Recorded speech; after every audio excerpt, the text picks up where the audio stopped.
The massive red ships dropped from hyperspace like falling meteors, their hulls glowing with the heat of angry stars. Commander Zixathara felt her scales ripple with anticipation as she watched the blue-green planet grow larger on the viewing screen. Earth, the world that had dared to steal from the mighty Draconian Empire.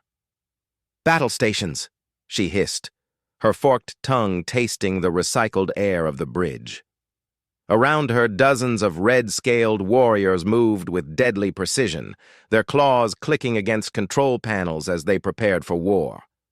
The Draconian fleet had traveled 3,000 light-years for this moment, 3 months of burning through space, fueled by rage and the promise of vengeance. "Commander!" Lieutenant Vextar called from his station, his voice tight with controlled fury. "Long-range scans confirm the stolen cargo pods are on the planet's surface. Northern continent, grid reference 77 Alpha. Zixthara's eyes blazed like molten gold. The cargo pods, 57 pods containing the most precious thing in the universe to her people, not weapons or technology or precious metals, something far more valuable than any treasure the humans could imagine. Their children. The memory burned in her mind like acid. The research station at Kepler 442b had been their most remote outpost, studying the unusual properties of the system's twin suns. The skeleton crew of scientists had been focused on their work, distracted by breakthrough discoveries about solar radiation patterns. They hadn't seen the human ships approaching until it was too late. Pirates, the humans called them. Scavengers who struck at isolated settlements and research facilities across the galaxy. But these weren't ordinary pirates looking for technology or rare minerals. They had taken something infinitely more precious. The nursery pods. Each pod contained a draconian egg in its final stages of development. Eggs that had been carefully tended for 2 full cycles, almost ready to hatch into the next generation of their proud species. The humans had grabbed them along with everything else of value, probably thinking they were some kind of exotic technology or rare biological samples. They had no idea what they had really stolen. "Estimated time to orbital insertion?" Zixthara asked, her claws leaving deep scratches in the metal armrest of her command chair. 47 minutes. "Commander." 47 minutes until they could begin planetary bombardment. 47 minutes until they could turn the thieves who dared steal Draconian young into smoking ash. The eggs were hardy. They could survive almost anything nature threw at them. But the humans who took them would not be so fortunate. The bridge fell silent, except for the low hum of the ship's engines and the occasional beep from monitoring stations. Every warrior on board knew what this mission meant. In their culture, there was no greater crime than harming the young, no greater dishonor than failing to protect them. "Commander," the communications officer spoke up, her voice uncertain. "We're receiving a transmission from the planet's surface. It's coming from the same coordinates as our stolen cargo." Zixathara's head snapped around. "Human military? No, ma'am. The signal is too weak for military communications. It appears to be civilian in origin, very low power, short range only." A trap, perhaps. The humans had shown remarkable cunning in their theft of the research station. But what trap could possibly stop a full Draconian battle fleet? Let them try their pathetic tricks. "Put it through," she commanded. The main screen flickered, then cleared to show a human face. Zixthara had studied their species during the journey to Earth, learning everything she could about the enemy.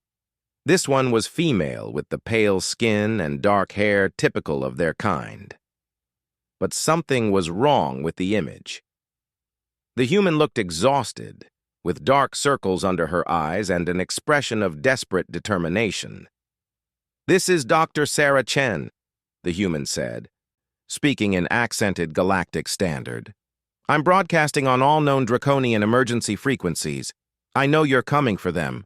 I know you think we're monsters, but please, before you attack, you need to know what really happened here."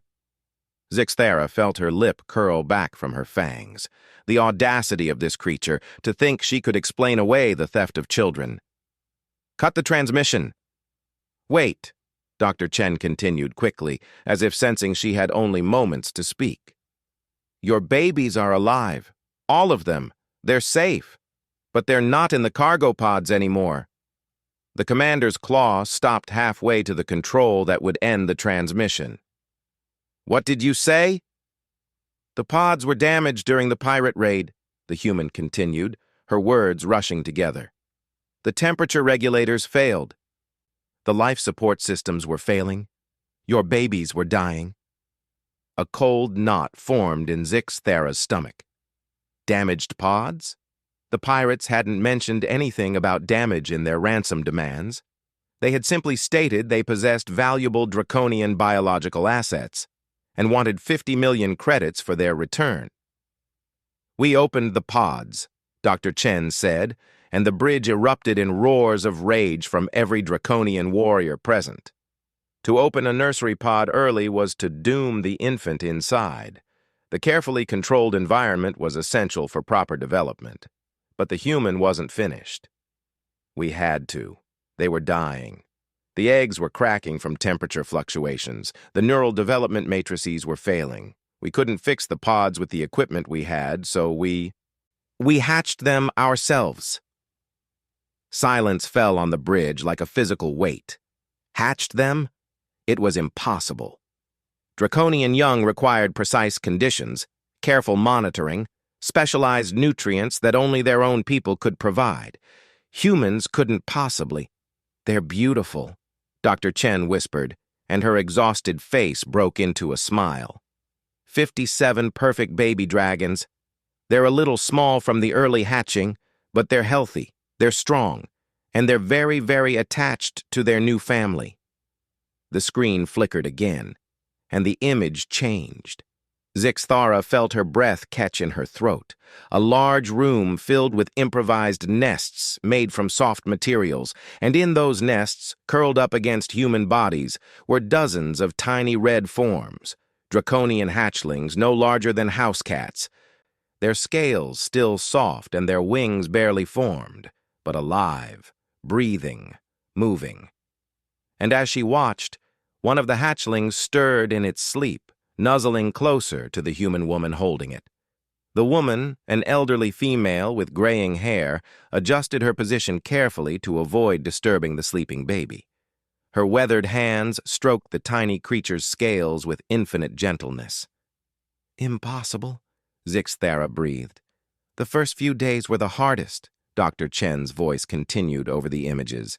"We didn't know what they ate, how often they needed to feed, what temperature they needed to maintain. We lost 3 in the first week, and I thought we'd failed completely." 3 dead. The rage began building again in Zixthera's chest, but it was different now, not the clean fire of vengeance, but something more complex and painful. "But then we figured out they respond to warmth and touch," Dr. Chen continued.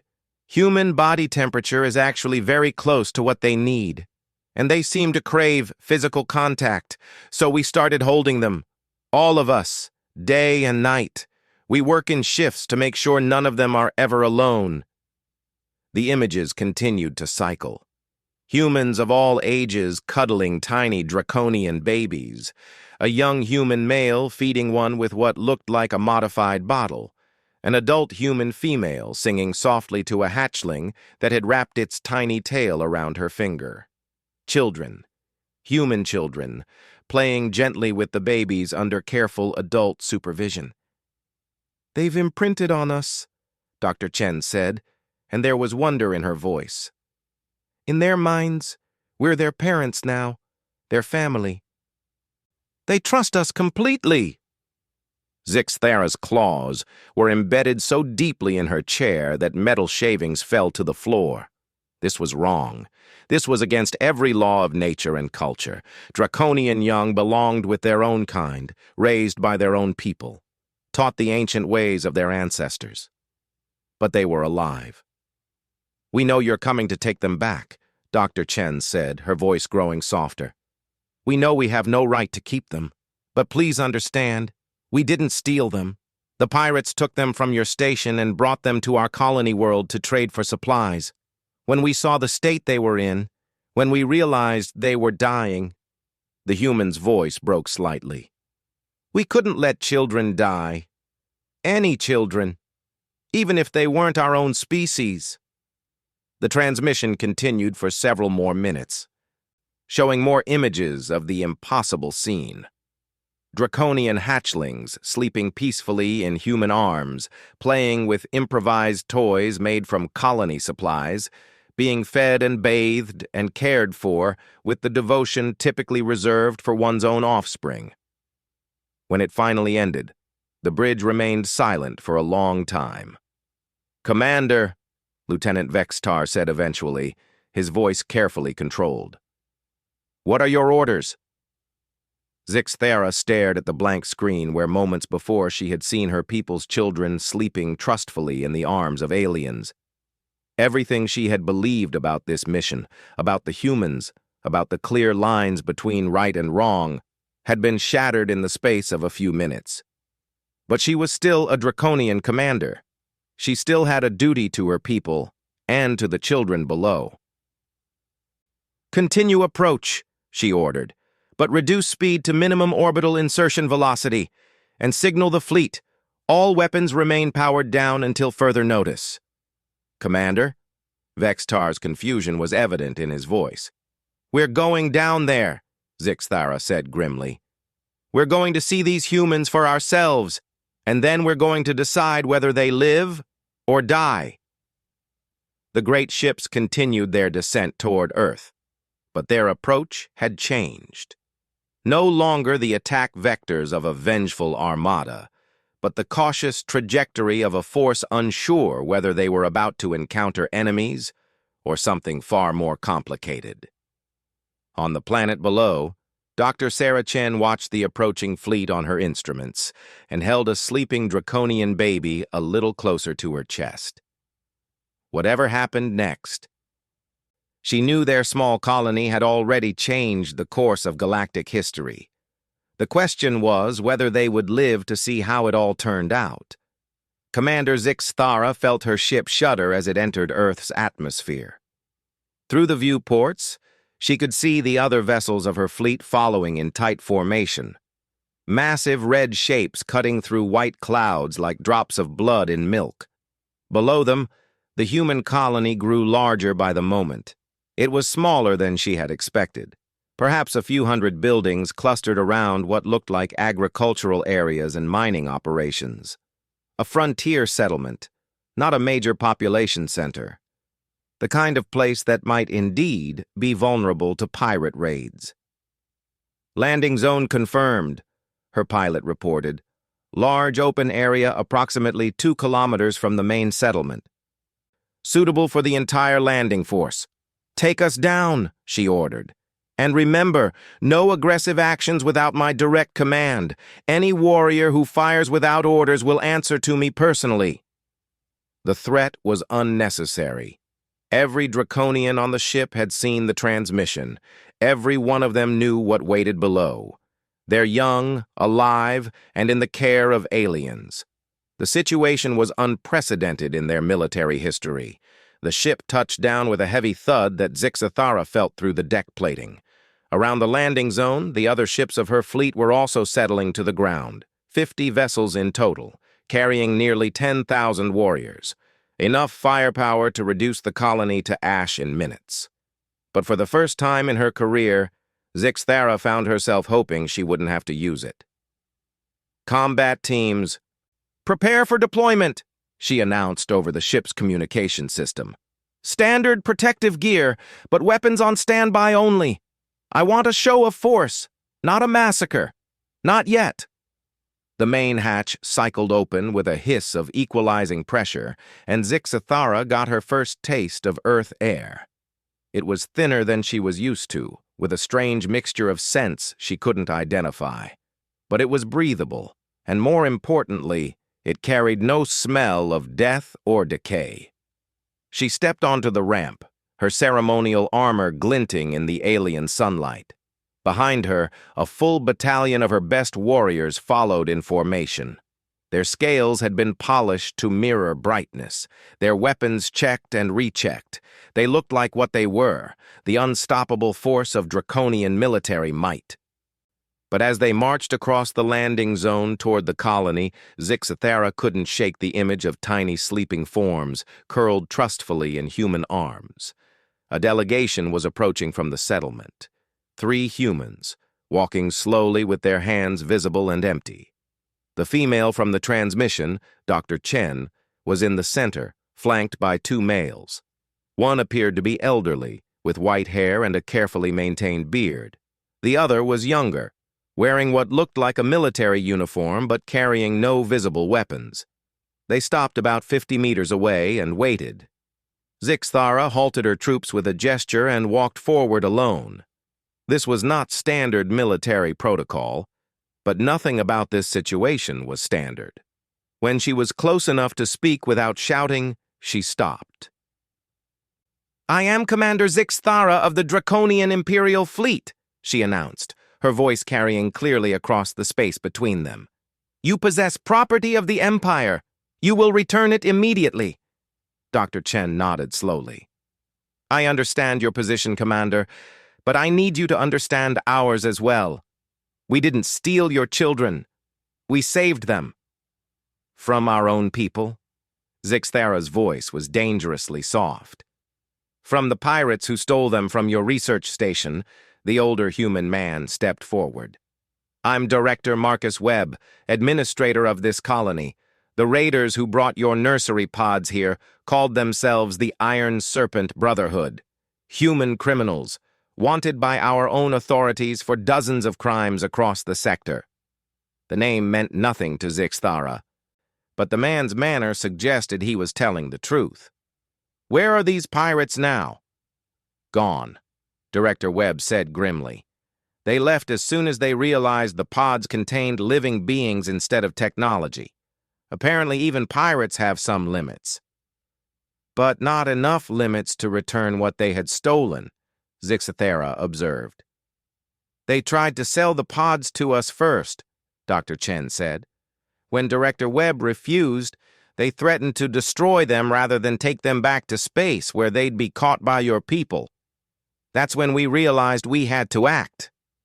The younger human in the military uniform spoke for the first time. "Commander, I'm Captain James Morrison, Colony Defense Coordinator. I give you my word as an officer. If there had been any way to contact your people and return the pods safely, we would have done it. But the pirates had already damaged the communication systems, and the pods were failing." Zixathara studied the 3 humans carefully. Everything about their manner suggested sincerity. But sincerity didn't change the fact that they had interfered with draconian young without permission, that they had exposed them to alien influences at the most crucial stage of their development. "You said they have imprinted on your people," she said. Dr. Chen nodded sadly. "I'm afraid so. It's not something we intended, but hatchlings of your species appear to have very strong bonding instincts. They've formed attachments to their human caregivers that will be difficult to break." "Impossible to break," Zixathara corrected. "Draconian young who imprint incorrectly cannot be re-educated. They will carry those bonds for life." The 3 humans exchanged glances. "We didn't know," Dr. Chen said quietly. "We were just trying to keep them alive." "Show me," Zixathara commanded. They led her toward the settlement, her battalion following at a respectful distance. The colony buildings were simple but well-maintained, with wide streets and plenty of open space. It looked like a place where families lived and worked, not a criminal stronghold. As they approached the central area, Zixathara began to hear something that made her steps slow. Voices, human voices, but speaking in carefully pronounced draconian language. Teaching voices, patient and repetitive. They rounded a corner and stopped in front of a large building that looked like it might once have been a community center. Through the open doors, Zixathara could see inside. The scene was even more remarkable than the transmitted images had suggested.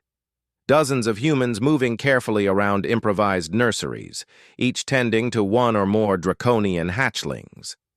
But they weren't just feeding and cleaning the babies. They were teaching them. A middle-aged human woman sat cross-legged on the floor, holding a tiny draconian in her lap, while carefully demonstrating the proper pronunciation of traditional words. The hatchling watched her mouth intently, occasionally making small chirping sounds that were clearly attempts at mimicry. Nearby, a human male was showing another baby the correct way to hold its head for the ritual greeting of their people. The hatchling's neck wasn't yet strong enough to maintain the pose for more than a few seconds, but it was clearly trying to learn.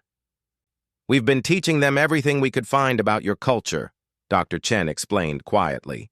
"We downloaded what information we could from the research station's databases before the pirates destroyed them. Language, customs, basic history. We know it's not the same as learning from your own people, but we thought—" "You thought what?"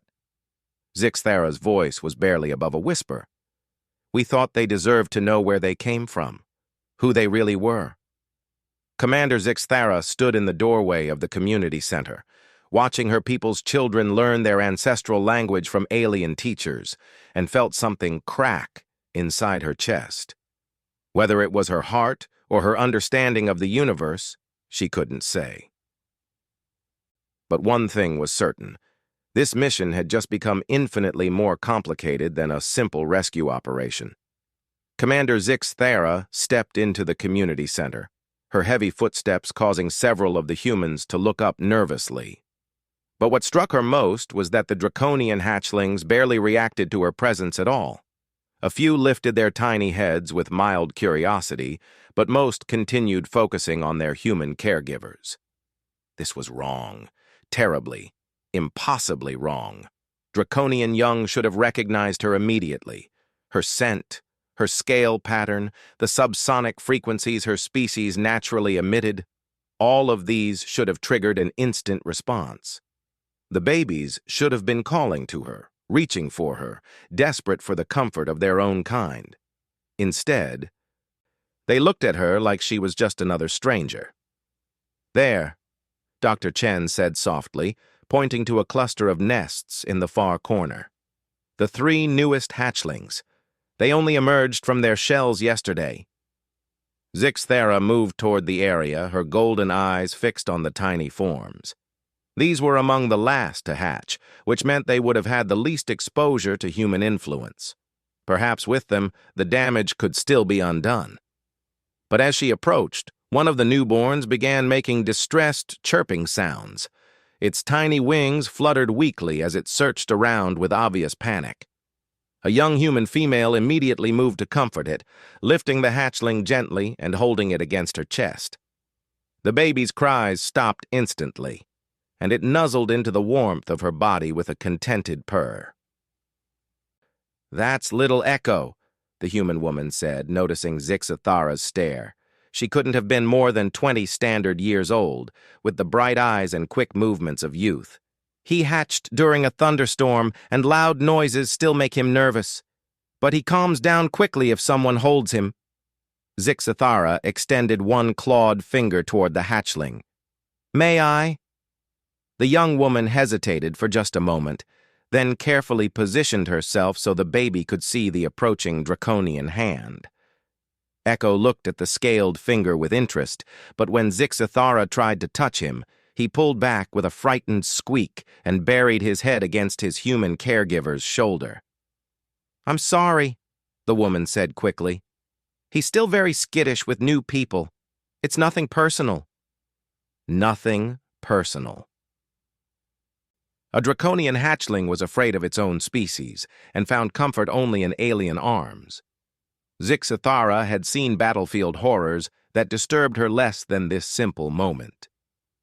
"Commander," Dr. Chen said from behind her, "I know this is difficult to see, but please understand, we've been studying your people's development patterns. The hatchlings are healthy. Their cognitive growth is normal. Their physical development is on track. The only difference is their social bonding." The only difference, Zixathara repeated, her voice flat. You speak as if it's a minor detail. These children will never be able to integrate into draconian society. They'll be outcasts among their own kind. Maybe, Dr. Chen said quietly. Or maybe there'll be something new.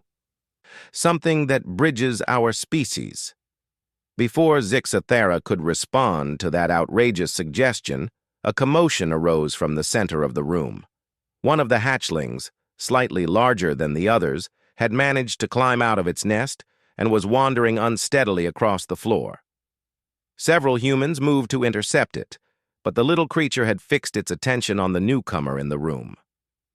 On Zixathara. The hatchling approached with the fearless curiosity that was characteristic of the very young. When it reached her feet, it sat back on its haunches and looked up at her with bright amber eyes that were unmistakably draconian. Well, hello there, Zixathara said softly, kneeling down to bring herself closer to the baby's level. What's your name? Little one. The hatchling chirped something that might have been an attempt at communication, then did something that shocked everyone in the room. It stood up on its hind legs and performed a perfect, if miniature, version of the traditional draconian greeting gesture. That's Ember, said an elderly human man who had been watching from nearby. She's been working on that greeting for days. Saw it in one of the cultural videos we showed them and insisted on learning it. Zixathara felt her throat tighten. The gesture was flawless, head tilted at precisely the correct angle, wings spread to show peaceful intent, tail curled in the spiral of respect. It was better than some adult draconians could manage. Who taught her this? She asked. All of us, really, the man replied. We've been taking turns showing them the cultural recordings we could salvage from the research station. This little one seems particularly interested in the formal protocols. Ember chirped again and repeated the greeting, clearly proud of her accomplishment. Without thinking, Zixathara responded with the traditional acknowledgement gesture. The hatchling's eyes lit up with delight, and she clapped her tiny claws together in obvious pleasure. She likes you, observed a voice from behind them. Zixathara turned to see another human approaching, a woman perhaps 40 years old, carrying a different hatchling in her arms. Ember doesn't usually warm up to strangers so quickly. I am not a stranger, Zixathara said, though even as she spoke the words, she wasn't sure they were true. I am her own kind. Are you? The woman asked gently, because she's never seen anyone like you before. To her, you're as alien as we were when she first hatched. The truth of that statement hit Zixathara like a physical blow.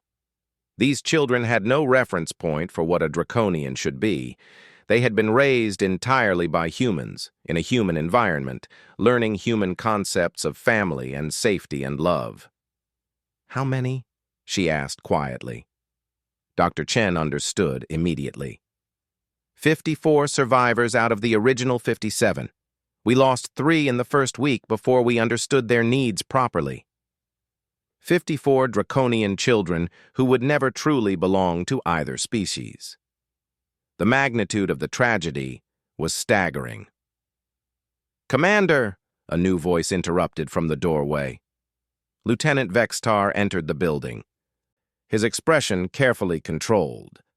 Forgive the intrusion, but the fleet commanders are requesting an update on the mission status. Zixathara looked around the room at the impossible scene. Her warriors expected her to gather up the stolen children and return to draconian space where they could be properly raised by their own kind.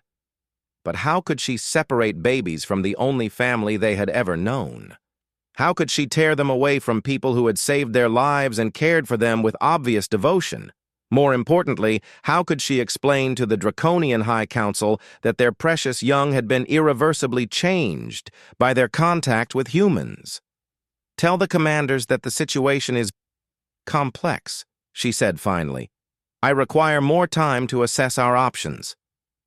Vextar's confusion was evident, but he nodded and withdrew. Zixthara turned her attention back to little Ember, who had settled down at her feet and seemed content to simply study this new and interesting person. "There's something else you should see," Dr. Chen said hesitantly. "Something that might help you understand what we're dealing with here." She led Zixthara to a smaller room off the main area. Inside, a single human sat with one of the larger hatchlings curled up in his lap.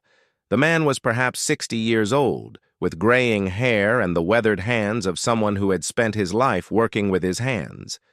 But what drew Zixthara's attention was the hatchling he held. This one was different from the others, smaller with scales that seemed slightly duller than they should be. One wing hung at an odd angle, and its breathing was more labored than normal. "This is Marcus," Dr. Chen explained softly. "And this is Hope." "Hope?" Zixthara knelt beside them, examining the injured hatchling with professional interest. Her people had extensive medical training as part of their military education.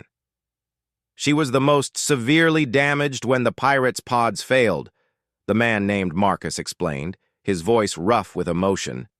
"Born with underdeveloped lungs and a twisted wing, Dr. Chen said she probably wouldn't survive her first week." Zixthara could see immediately that the child's condition was severe. In traditional draconian society, such a hatchling would have been allowed to die naturally. It was harsh, but their species had evolved to be strong and healthy. Weakness was not tolerated. "But she's a fighter," Marcus continued, stroking the baby's scales with infinite gentleness. "Refused to give up. So we refused to give up on her." "What did you do?" Zixthara asked, though she thought she already knew the answer. "Whatever it took," Dr. Chen replied. "Round-the-clock care, modified breathing apparatus, physical therapy for her wing. Marcus hasn't left her side for more than an hour at a time since she hatched." Zixthara studied the human man's face. The exhaustion was evident in every line, but so was something else. Devotion. The same fierce protectiveness she would expect to see in a draconian parent defending their young. "She's getting stronger every day," Marcus said, and there was pride in his voice. "Yesterday she managed to lift both wings at the same time. Dr. Chen thinks she might even be able to fly eventually. With the right kind of therapy." In draconian society, this child would have been dead within days of hatching. Here, among aliens who had no biological reason to care about her survival, she was thriving through pure stubborn determination and the devoted care of her adopted family. "I don't understand," Zixthara said finally. "Why? Why invest so much time and effort in a child that isn't your own species? A child that you gain nothing from helping?" Marcus looked down at little Hope, who had fallen asleep in his arms, her breathing slow but steady. When he looked back up at Zixthara, there were tears in his eyes. "Because she needed us," he said simply. "Because when we found these babies, they were dying, and we were the only ones who could help them. Species doesn't matter when a child is in danger. At least, it doesn't matter to us." Zixthara felt something shift inside her chest. A fundamental assumption about the nature of the universe, about the clear lines between us and them, cracking like ice in spring sunlight. "Commander," Dr. Chen said quietly, "we know you have to take them back. We've always known this day would come. But please consider the possibility that maybe this doesn't have to end in separation." "What do you mean?" "These children belong to both our species now," Dr. Chen explained. "They're draconian by birth, but human by choice and upbringing. Maybe they need both families to grow up whole." Before Zixthara could respond, alarms began blaring throughout the colony. Emergency lights flashed red as loudspeakers crackled to life. "All personnel to emergency stations," came an urgent voice. "Multiple unidentified ships approaching at high velocity. All personnel to emergency stations immediately." Through the room's windows, Zixthara could see streaks of light cutting through the sky. ships dropping from orbit at combat speed, their approach vectors clearly aggressive. "Those aren't your ships," Dr. Chen said, her face pale with sudden understanding. Zixathara was already moving toward the communications device on her belt. "This is Commander Zixathara to all fleet elements. Identify incoming vessels immediately." The response came back within seconds. "Commander, we show 15 human military vessels on attack approach. Configuration suggests heavy cruiser class. They'll be within weapons range in 8 minutes. Human military. Come to reclaim their colony from the draconian invaders, and caught in the middle would be 54 hatchlings who had already suffered enough trauma for several lifetimes." "Doctor," Zixathara said urgently, "how quickly can you evacuate the children?" "Evacuate them where?" Dr. Chen replied, her scientific calm cracking under the pressure. "These babies can't survive in vacuum, and our transport capacity is limited to essential personnel only." Outside, the first distant rumble of atmospheric entry reached their ears. The human military forces would arrive soon, and when they did, they would find a draconian battle fleet on the ground and assume the worst. This was about to become a shooting war, with the children caught directly in the crossfire. Zixathara looked down at little Ember, who had been startled awake by the alarms and was now making frightened sounds. Without thinking, she reached down and picked up the hatchling, holding it against her chest in the same protective gesture she had seen the humans use. "Dr. Chen," she said, her voice cutting through the growing chaos, "how many of your people would be willing to come with us?" "What?" "My ships have the capacity to evacuate this entire colony if necessary. The question is whether your people would trust us enough to board draconian vessels." Dr. Chen stared at her in shock. "You're offering to save us?" "I'm offering to save them," Zixathara corrected, looking down at the frightened hatchling in her arms. "And you are the only family they've ever known." The sound of approaching engines was growing louder. They had perhaps 5 minutes before the human military arrived and the shooting started. "I need an answer, Doctor. Will your people come with us?" Dr. Chen looked around the room at the humans caring for draconian babies, at the impossible family that had formed in this remote colony, at the choice between certain death and an uncertain future among aliens. "Yes," she said firmly. "If it means keeping the children safe, yes." Commander Zixathara nodded once, then activated her communicator with a gesture that would change the course of galactic history. "All fleet elements, prepare for emergency evacuation protocol. We have civilian refugees who require immediate transport off-planet." "Commander?" came the confused reply. "Did you say refugees?"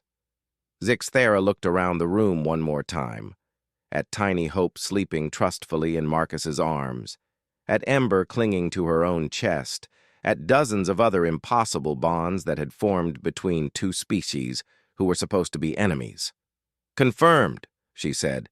"Human refugees under draconian protection. Begin evacuation immediately." The real war was about to begin. But for the first time since arriving at Earth, Zixathara knew which side she was fighting for. The evacuation moved with the precision that only military training could provide.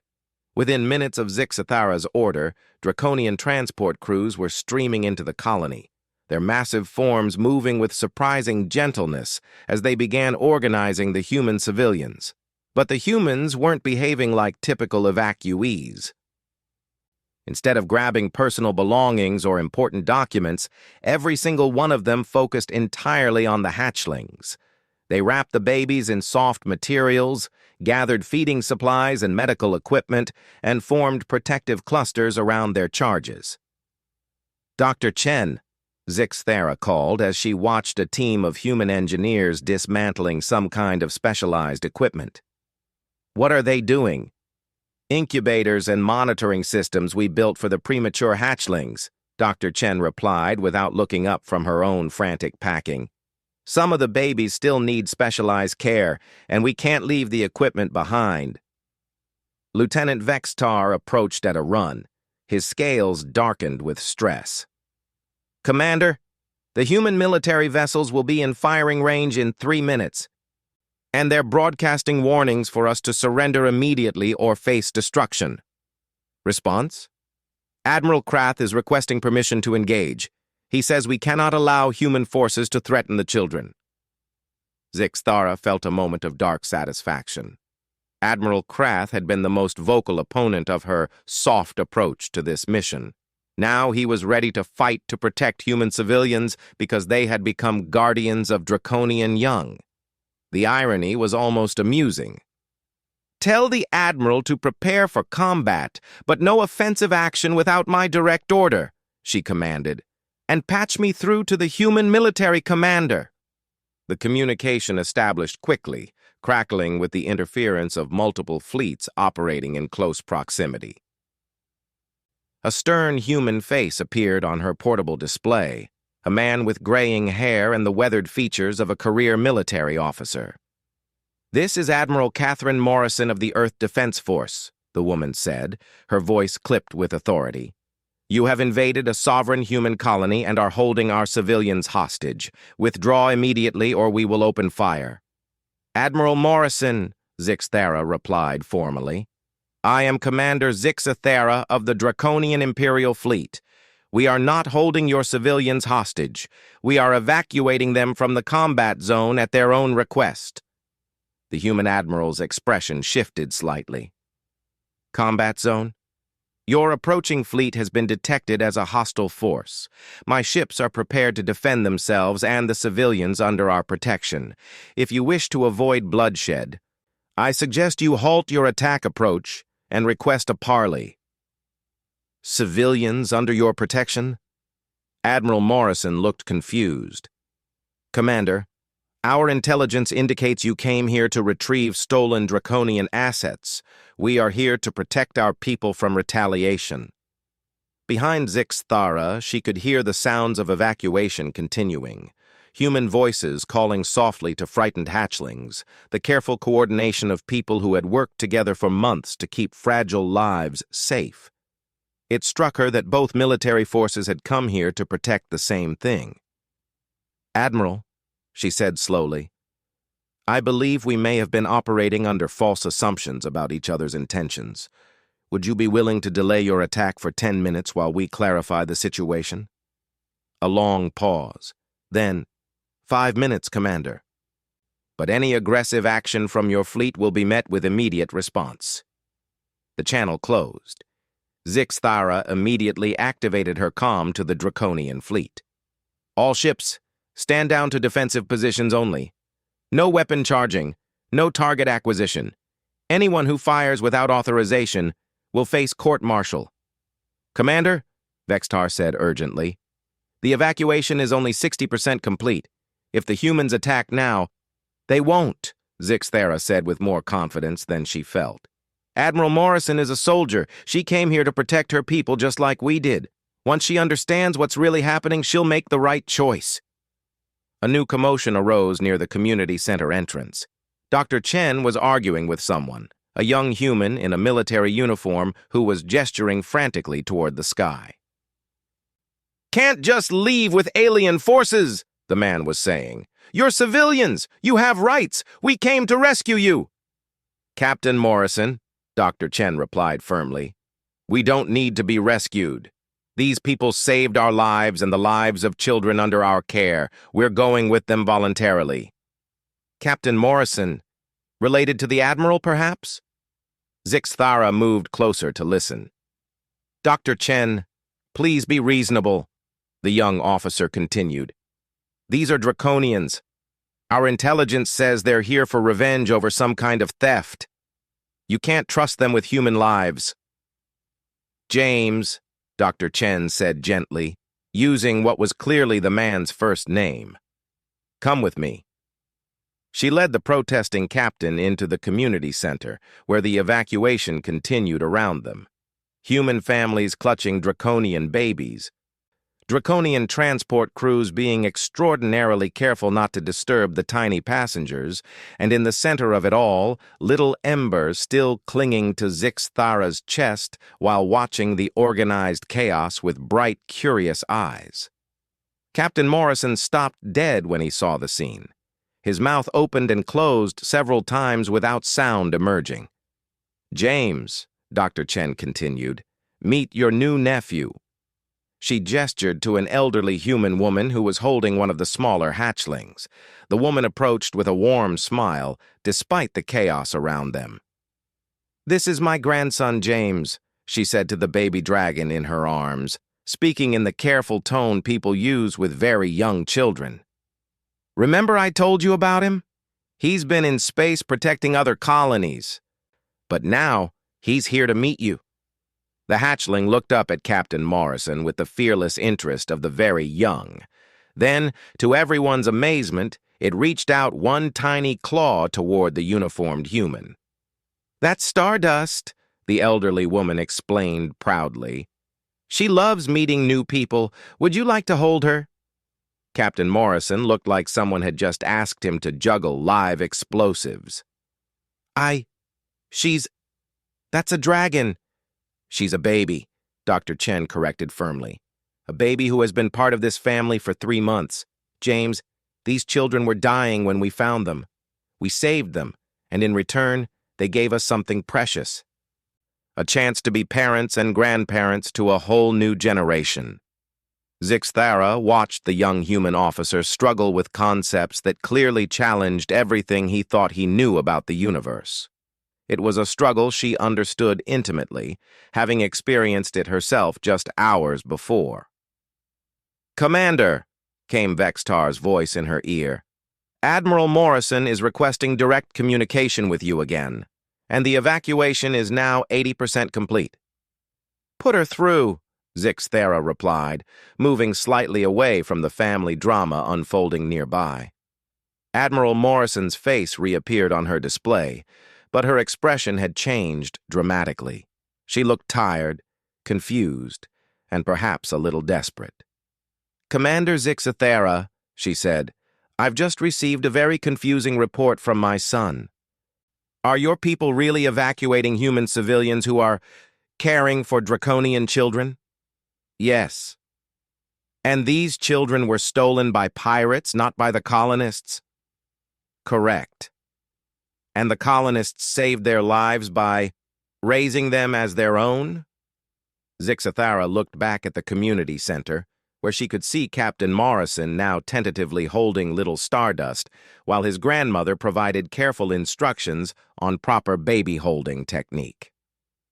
"Admiral," she said quietly, "I think you need to see this for yourself. Would you be willing to come aboard one of my ships for a brief meeting? Bring whoever you trust most. No weapons, no threats. Just a conversation between 2 officers who are trying to understand an impossible situation." Another long pause. Then, "Give me coordinates for a safe landing. I'm bringing my son and 2 bodyguards." "Acceptable. And Admiral?"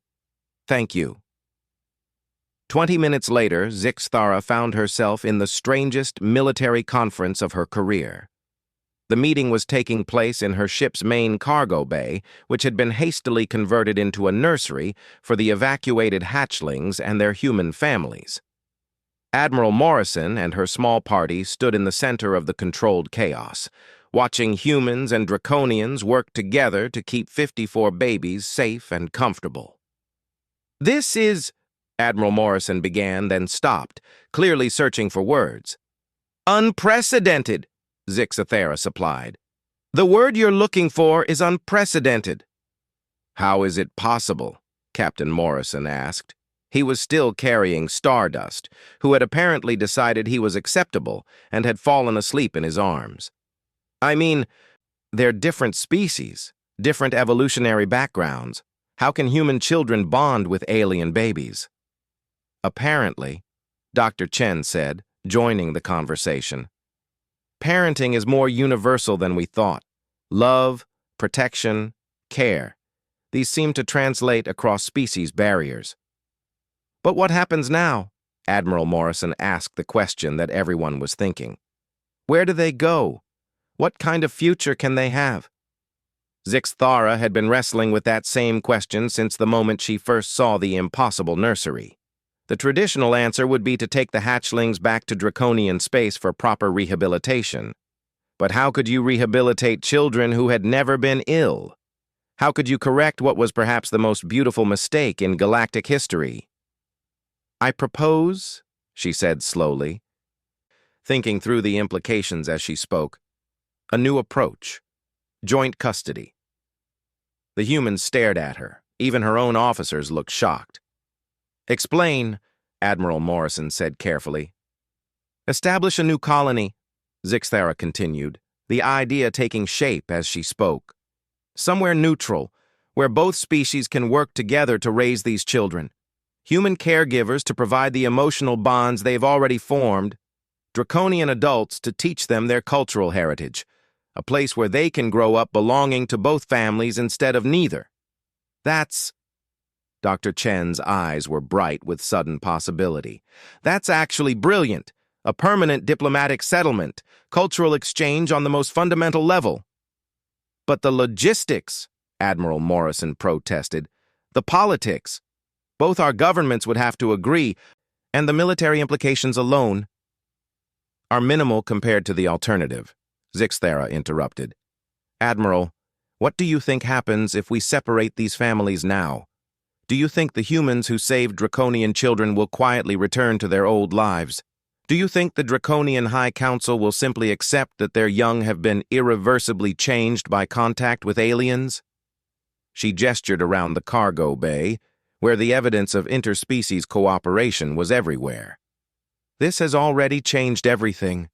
The question is whether we guide that change constructively or let it tear our species apart. Mother, Captain Morrison said quietly, she's right. Look at what they've accomplished here. Look at what's possible. Admiral Morrison studied her son, still holding the alien baby who trusted him completely. And Zix Thara could see the moment when military pragmatism gave way to something more human. What would you need? She asked. A planet, Zix Thara replied immediately. Suitable for both species. Neutral space, equidistant from our respective territories. Full diplomatic protection from both governments. And volunteers. Volunteers? Humans willing to relocate permanently to help raise Draconian children. Draconians willing to work alongside aliens for the same purpose. It can't be a military operation. It has to be a choice made by individuals who believe in what we're building. Dr. Chen was nodding enthusiastically. I'll go. So will most of the colony members. We've been these children's family for months. We're not going to abandon them now. And from the Draconian side? Admiral Morrison asked. Zix Thara looked around at her own officers. Lieutenant Vextar was watching a tiny hatchling try to climb onto a storage crate, his fierce expression softened by something that might have been amusement. Other crew members were helping human families organize their improvised nurseries, their movements careful and protective.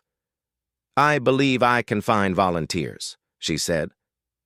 6 months later, Zix Thara stood on a balcony overlooking the first mixed-species settlement in galactic history. New Haven Colony stretched out before her, its buildings designed to accommodate both human and draconian architectural needs. Gardens bloomed with plants from both homeworlds, and the air carried the sounds of 2 languages being spoken side by side. Below, in the central plaza, she could see the children playing. They were larger now, more confident, beginning to develop the personalities that would shape their futures. Ember had become the unofficial leader of the group, organizing elaborate games that somehow managed to incorporate both human and draconian rules. Little Hope was flying for the first time, her once twisted wing now strong enough to carry her short distances under Marcus's proud supervision. Commander, Dr. Chen approached from behind, carrying a datapad full of reports. We've received confirmation from the Galactic Council, official recognition of New Haven as neutral territory, diplomatic immunity for all residents. Zixthara nodded, still watching the children below. And the new arrivals? 15 more human families arriving next week, all volunteers from various colonies. And Admiral Krath's ship brought another dozen draconian cultural specialists yesterday. We're going to need more housing soon. It was a good problem to have. Word had spread throughout both species about the impossible experiment taking place on New Haven. Scientists wanted to study the interspecies bonding. Diplomats wanted to understand the political implications. But most importantly, ordinary people wanted to be part of something unprecedented and beautiful. There's something else, Dr. Chen continued, her voice carefully neutral. We've received a request from the Centauri colonies. Apparently, they've had a similar situation, some kind of accident that left alien children in human care. They're asking for guidance. Zixthara smiled. An expression that would have terrified her enemies but had become familiar to the residents of New Haven. It seems we're not as unique as we thought. Perhaps, Dr. Chen replied, we're just the first. Below them, Stardust let out a delighted shriek as she successfully completed some complex maneuver in the children's game. Captain Morrison, who had taken permanent assignment to New Haven's defense force, cheered from the sidelines. Admiral Morrison, visiting for the third time since the colony's establishment, shook her head in amazement. Dr. Chen, Zixthara said quietly, do you ever regret it? Giving up your old life for this? Dr. Chen was quiet for a moment, watching the impossible scene of peace and cooperation that had grown from a moment of desperate compassion.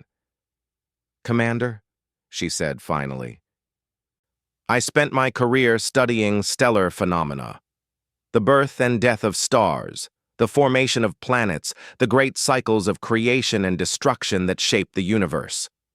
She gestured toward the children below. But I've never seen anything more miraculous than what happened when our species chose love over fear.